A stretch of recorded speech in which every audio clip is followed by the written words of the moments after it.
असलकुम। Welcome to our channel Psychophilia. मैं हूं वासित हफीज़। उम्मीद करता हूं कि आप सभी लोग खैर आफियत से होंगे। हमारा यूट्यूब चैनल साइकोफीलिया हमने बनाया है स्टूडेंट्स की हेल्प के लिए और उसके साथ ही साथ उन लोगों के लिए जो कि साइकोलॉजी के रिलेटेड नॉलेज को गेन करना चाहते हैं या साइकोलॉजी के नॉलेज के अंदर जो है वो इंटरेस्ट रखते हैं। तो आज के जो है हमारा टॉपिक है वो है इंट्रोडक्शन टू साइकोलॉजी, नफ्सियात का तारुफ। नफ्सियात किन वर्ड से जो है वो निकला है या साइकोलॉजी किन दो वर्ड से निकला है, इसका जो है डेफिनेशन क्या है और ये किस तरह से काम करती है। तो सबसे पहले जो है आते हैं इंट्रोडक्शन में। तो इंट्रोडक्शन की अगर बात करें तो साइकोलॉजी दो वर्ड से ड्राइव्ड किया गया है वर्ड, एक तो है साइक और दूसरा लोगोस। अब साइक जो है उसका मतलब है रूह, जो वर्ड साइक है उसका मतलब है रूह, और लोगोस का मतलब है बहस करना, नॉलेज हासिल करना या सीखना या बातें करना।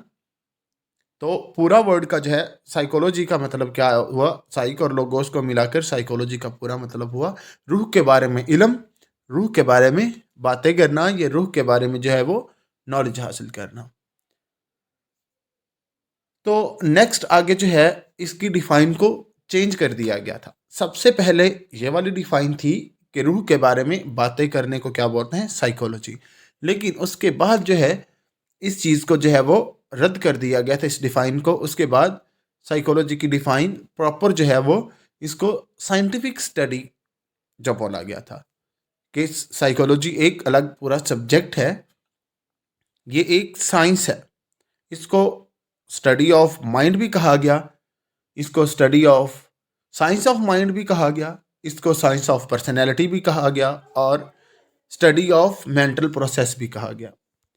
अगर हम बात करते हैं साइकोलॉजी की प्रॉपर डेफिनेशन की या फिर साइकोलॉजी है क्या, तो psychology is the scientific study of mind and behaviour. कि साइकोलॉजी ना सिर्फ रूह का मुताला करती है, ना सिर्फ इंसानी जिस्म, इंसानी जो है माइंड का मुताला करती है, बल्कि साथ साथ इंसान के बिहेवियर को भी जो है वो स्टडी करती है साइकोलॉजी। तो प्रॉपर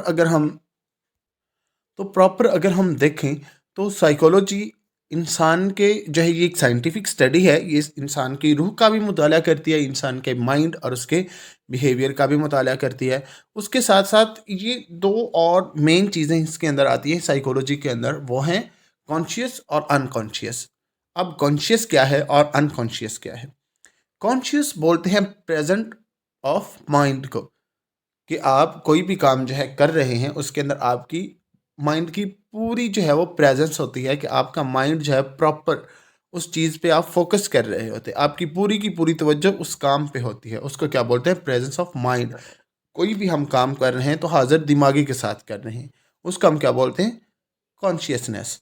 और अगर हम बात करें अनकॉन्शियस की, तो अनकॉन्शियस बेसिकली एक तो वो चीज़ होती है कि जो हमने ऑलरेडी एक्सपीरियंस की हुई है, चीज़ें जो बार बार हमने की हुई हैं उसको हम जो है बेदहानी में भी रिपीट करते रहते हैं।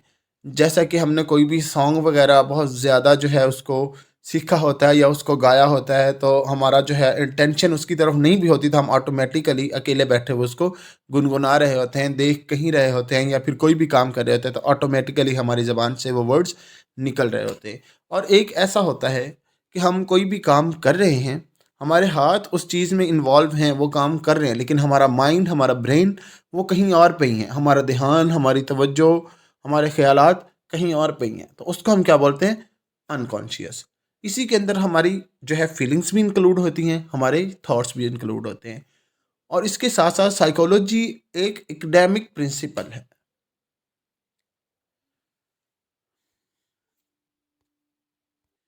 और इसी के साथ साथ ही साइकोलॉजी और सोशल साइंसेज ये आपस में इंटर रिलेटेड है, कि जो है सोशल साइंस और साइकोलॉजी एक दूसरे से मिलते जुलते हैं। तो जो साइकोलॉजी है ये अब जो है नेचर और सोशल साइंस के दरमियान जितनी भी बाउंड्रीज आती हैं उनको क्लोज करती है, उनको रिमूव करती है। नेचर और सोशल साइंसेस के दरमियान जो है ये रिलेशनशिप को जो है वो बरकरार रखती है।